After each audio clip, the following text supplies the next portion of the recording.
if you're like me, then there's things that you like besides chess. Or, I don't know, maybe not. But everybody on YouTube and on Twitch is currently playing Among Us. And I played a game recently where it really felt like my pieces were the imposters. So I wanted to show this game because it's a pretty fun game. It's a blitz game, and there's something we can learn, can entertain us. Twitch, saying hi to YouTube. Oh, some guy said something mean. Some guy said something mean. You're getting a timeout. Okay. Let's get started. So it was in English, and I played b6. This is called the English opening and also the English defense. Knight f3, bishop b7, g3, g6. So I go for the two fianchetto setup. Knight c3 and f5. Now, I personally really like setups like this when they don't commit to the center with the d or the e pawns. But he got really aggressive really quickly, this guy. He sacrificed his rook and played d4. Now, the only thing about this setup is that it's just very bad here, because normally you need your queen to take this pawn, and he's nowhere near doing that. So I played e6 because I want to get my queen and my knight out, and I want to castle one way or the other, probably this way. Plays bishop g5, but again, he's down material, so a move like this doesn't make a lot of sense. And bishop f6. And so he trades, but he's down material, so why is he trading? So that wasn't very good. But again, it's a 3-minute blitz game. Queen d2, knight a6. I played knight a6, because if I go knight c6, he's going to go here, and I just don't like this. So I went this way. Long castle, and I gave him the pawn and played the move f4. And we see that on the opposite end of the g-file is the bishop on g2, so he can't take my pawn. He goes this way, and now my rook has successfully opened up the g-file for my other rook. So the game is going to be decided. At least I'm going to have to break in on this side of the board. So bishop h1, and here I played a fun move. Rook g1 check. Now, he can take, but I noticed that I would be hitting his king and his bishop. So if he plays into this, then he's just down a full piece, and he's going to lose this game because of my bishop. Right? I'm just going to be up a bishop. And so when I played rook g1, he played king c2, and here I realized that there's a really funny move in this position. And this kind of inspired the thumbnail for this entire video. What is the move, Twitch? YouTube, you can pause. What's the move? Why would I make an Among Us? I mean, it's already funny that I have a rook invading on the first rank. But the best move in this position is the move queen f5 check, followed by the idea of rook a1. Now, I actually could have just played rook a1, because I'm lame, but I decided to give him a check first. But rook a1! Rook a1! And that's where my rook is pretending to be a white rook.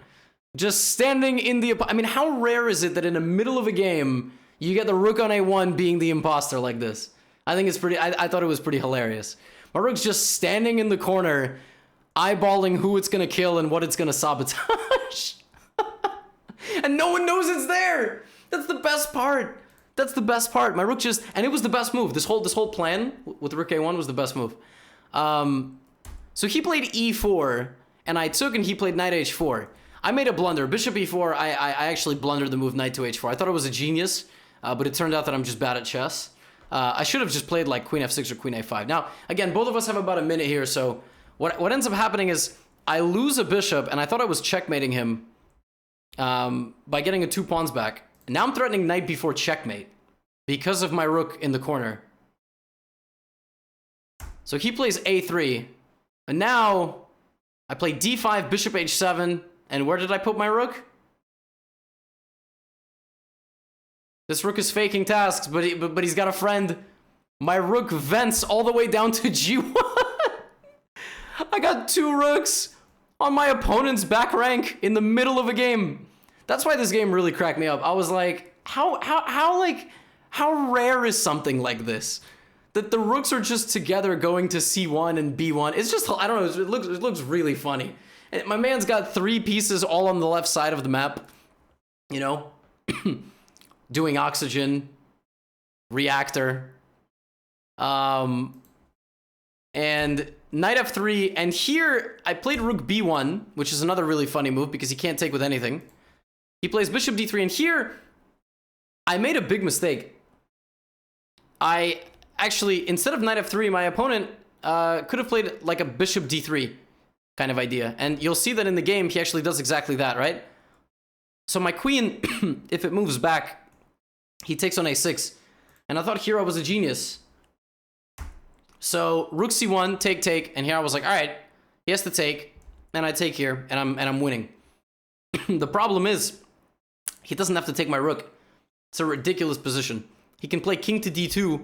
Oops. He can play king to d2, maintaining vision of the rook, the bishop, and this. And here I would have had to play, I can't play rook d1 because he takes with a knight.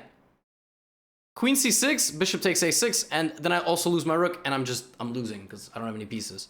So I would have had to play here, resulting in an endgame where I have a 2-pawn advantage, but the engine somehow is claiming that he has enough play with like rook here that he's fine, which is kind of insane. Actually, my rook is trapped. Look at this. This is wild stuff. My rook is just stuck, apparently. Oh wait, not rook d. Wait, rook h8, king b7, knight d8. Ah, yes, of course. Yes, I did in fact see this. Yes. I hate computers. But in the game he took, and I'm completely winning, but I had like 20 seconds. And I would just end the video here, but in very embarrassing fashion. My opponent thought that rook b8 would force king b8, knight c6. But here with like 10 seconds on the clock, I was unable to win this game. And my opponent flagged me here. So the imposter with 1 pawn remaining successfully flagged me, and I lost. So I guess a couple of rules that I could add for blitz. I don't know. This was an IM. This wasn't, you know. Sometimes king runs are really annoying to deal with when you have like 10 seconds on the clock. So run your king out. Don't keep your king in the corner. Always kind of find a king path. You can take notes on this. Run your king to the middle of the board into your opponent's territory. But as far as my play goes, stop spending so much time in the game thinking about YouTube ideas, and more time checkmating. Now I think, oh, I missed mate in 1. First of all, I promoted a queen and somehow forgot that I could use that queen to defend my queen and mate the guy in 1 move.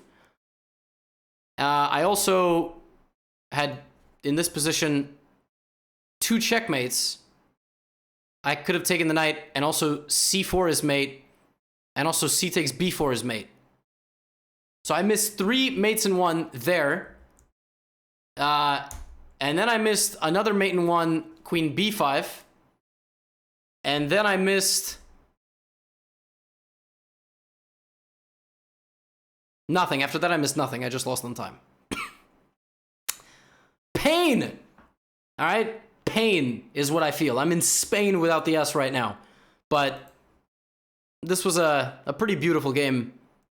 And you can use some of these opening ideas like the two fianchetto, the f5 against the English. But obviously, more important than that, planting a rook in your opponent's territory, that'll generally be successful, especially if you can get 2 rooks down there.